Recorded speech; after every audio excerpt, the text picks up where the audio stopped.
for han eier ei gods på denne jord.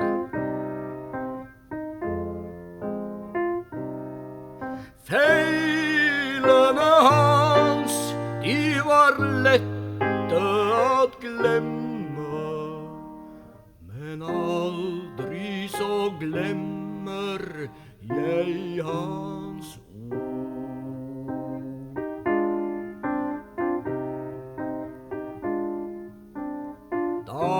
Dansene hans, de var ville og gale, meg var han så vennlig og så tam.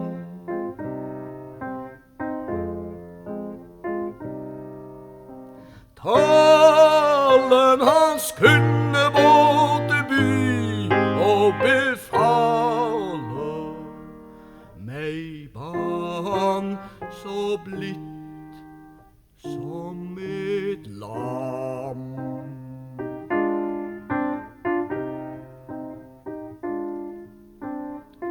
Armene hans, de var myke å kjenne, og øyet hans var blått som en sjø.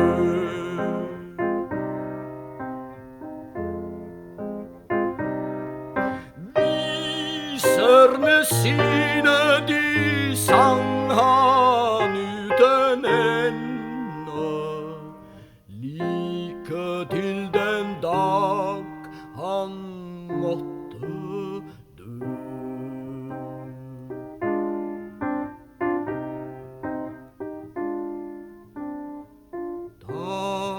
Dagene mine, de blir så såre lange, og døden så unådig og så sen.